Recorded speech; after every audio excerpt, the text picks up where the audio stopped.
आपकी आस्था, आपका विश्वास, वे सद्गुण संस्कार जिसके वशीभूत आप यहाँ बैठे हैं, आपकी उस दिव्यता के प्रति जिसमें भगवदीय समर्पण है, कथा की उत्सुकता, अभिरुचि और श्रवण के प्रति जिज्ञासा के साथ साथ श्रद्धा भी प्रस्फुटित है, ऐसी इस दैवी संपदा के प्रति बहुत आदर के साथ प्रणाम करते हुए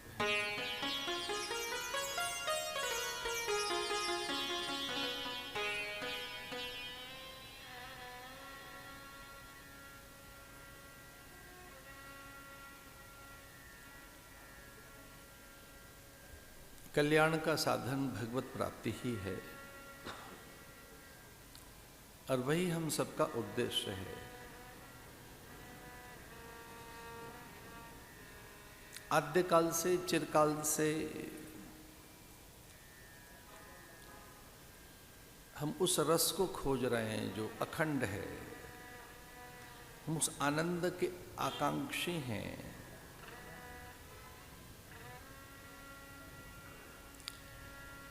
जो नित्य और निरतिशय है।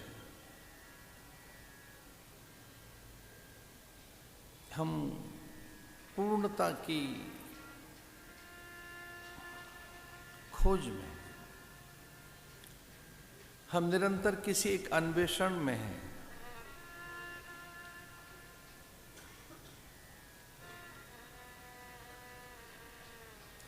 एक ऐसा अन्वेषण जिसमें हम नित्य रहना चाहते हैं, सुख सम्मान के साथ, सौंदर्य विभूति के साथ, संपदा ऐश्वर्य के साथ, उच्च पद और प्रतिष्ठा के साथ, सर्वत्र वंदित और लोकप्रिय होते हुए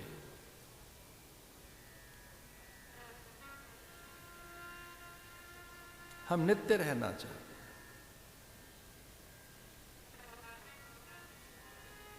हम दुख नहीं चाहते, इसलिए आत्यांतिक दुख की निवृत्ति के लिए हमारे प्रयत्न और सुख प्राप्ति के लिए हमारे अनेक प्रकार के पुरुषार्थ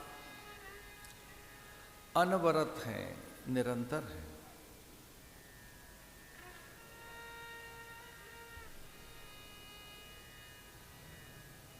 इस धरती पर हम लोकवंदनीय हों, लोकमान्य हो, लोकप्रिय हो,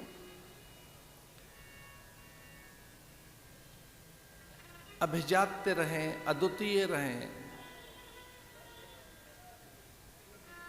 विजित रहें, यही हमारे मनोरथ है।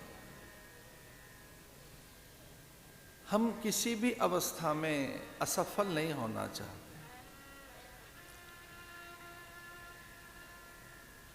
हम किसी भी अवस्था में पराजित नहीं होना चाहते। हम जयी रहना चाहते हैं, विजयी रहना चाहते हैं। हम ये कभी नहीं चाहते कि हमारे कार्य निष्फल हों, अर्थहीन हों, उनके सुफल न मिले, सुयश न मिले। इसलिए अपनी युक्ति, बुद्धि, चातुर्य, अपने सामर्थ्य से हम जो कुछ भी कर रहे हैं उसका मूल सुख और सम्मान की प्राप्ति ही है। पर हम कभी नहीं चाहते कि मन हमारे अधीन रहे, उस पर हमारा नियंत्रण हो, वो व्यवस्थित हो, मर्यादित हो, संतुलित हो, सहज हो। हम उसके संतुलन के लिए कभी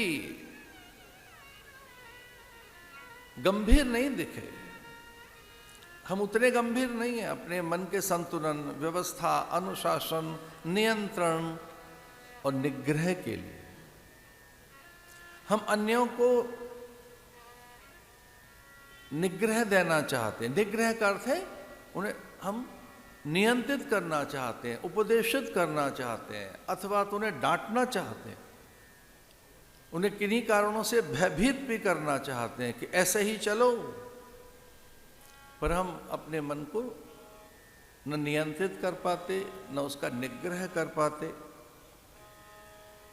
न हमारा उस पर अंकुश है, न नियंत्रण है, और हमने कभी विचार भी नहीं किया होगा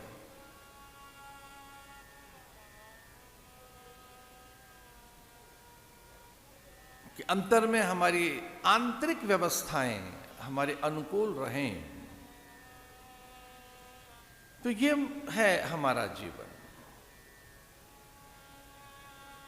लेकिन कभी विवेक और विचार के द्वारा, आध्यात्मिक अभ्यास के द्वारा, शास्त्र श्रवण कर, कभी ऐसे ही भगवत प्राप्ति से महापुरुषों की जब सन्निधि मिल जाती है, तब जीवन के अर्थ भिन्न दिखने लगते हैं, कुछ लक्ष्य भिन्न दिखने लगता है, फिर इसका उद्देश्य कुछ और दिखने लगता है।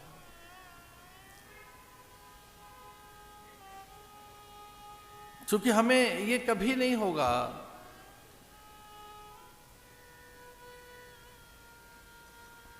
कि हम दुख से परे जा सकें। दुख का अर्थ है वो प्रतिकूल अवस्थाएं, प्रतिकूलताएं, विषमताएं।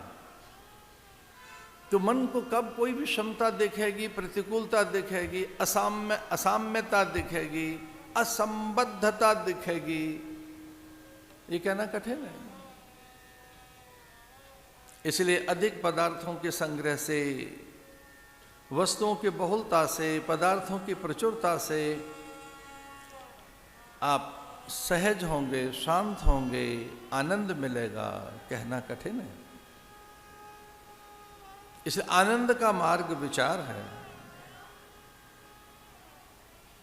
अथातो ब्रह्म जिज्ञासा, ब्रह्म की जिज्ञासा करने से, सत्य का अनावरण करने से ही आप आनंद को उपलब्ध होते हैं। जीवन में कुछ हाथ नहीं लगेगा अगर आप धर्मच्युत हैं, धर्म से विलग हैं, धर्म से विमुख हैं। तो न तो कभी सिद्धि मिलेगी, न प्रसिद्धि, न पूज्यता, श्री, ऐश्वर्य, विभूति, विद्या, ये कभी हाथ नहीं लगेंगे जब तक धर्म जीवन में ना आए। वो पहला पुरुषार्थ है। फिर दूसरा अर्थ। और जितनी कामनाएं हैं वो धर्म से नियंत्रित नहीं हैं, तो परिणाम शुभ नहीं आएगा। मोक्ष माने शुभता।